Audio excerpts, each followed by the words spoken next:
Olá, sou Fátima Lucas, mãe, avó, psicóloga e educadora também, né?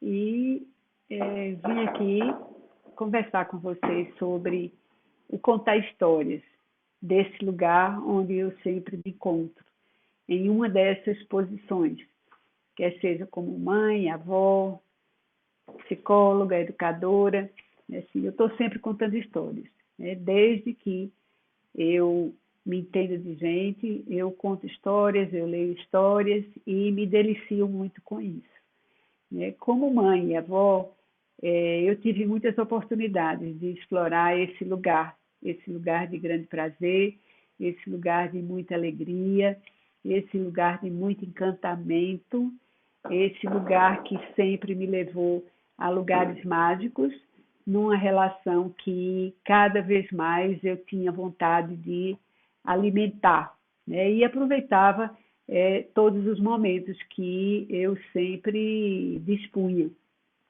Hoje em dia, com os meus netos, já fica mais difícil, porque eu concorro com os eletrônicos da vida, com as mídias virtuais, que cada vez mais chegam mais cedo na vida das crianças. E isso vai deslocando um pouco esse modo de fazer chegar a eles as histórias, as nossas histórias dos seus pais, dos seus avós, e as histórias outras que são contadas pelos livros.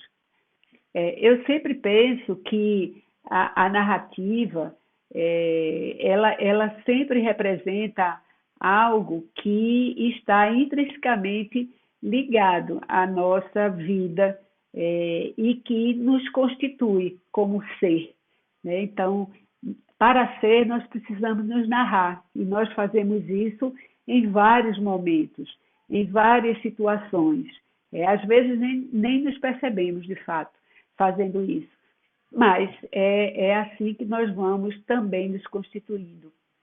E para as crianças não é muito diferente.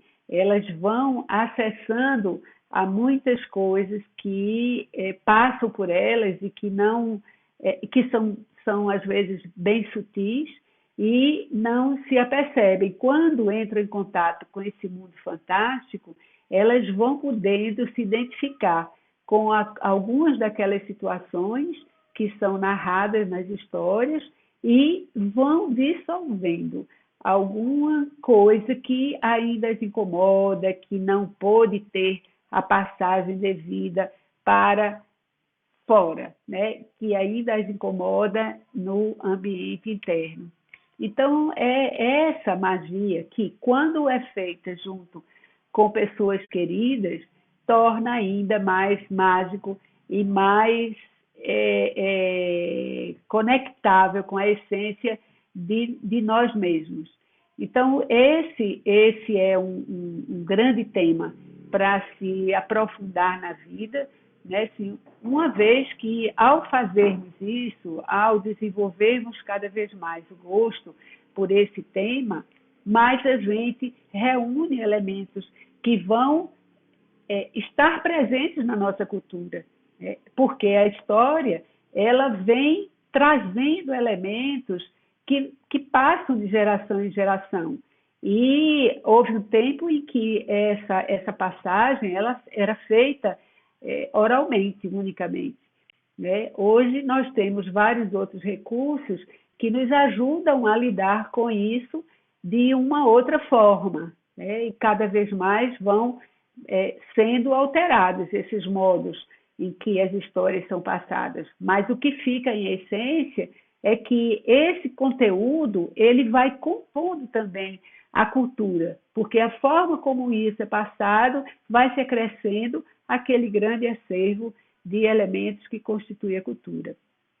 Então, é importante que a gente considere em todos os momentos, inclusive agora que nós temos vivido momentos de tantas restrições, de tantas limitações em nossas vidas, a história ela entra como um modo muito simples de compor aquele espaço de diálogo que na família pode acontecer e pode ser estimulado. Né? Assim, às vezes fica muito no lugar, a escola fica nesse lugar de contar as histórias. Mas agora, como as escolas estão com mais limitações para fazer isso, nós vamos ter que incrementar, né, assim, já estamos incrementando nos ambientes familiares, ou podemos incrementar isso nos ambientes familiares, como uma possibilidade de reunir elementos que vão tornar mais consistentes essas relações, dissolver algumas dificuldades que porventura existam. Né? Sim, o diálogo junto com a história vai poder ajudar nesse processo. Então, há algumas referências bibliográficas para aprofundar esse assunto que eu deixei com Márcia Branco.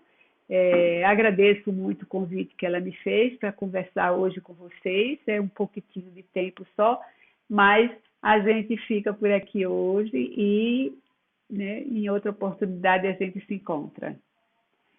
Boa noite ou até mais.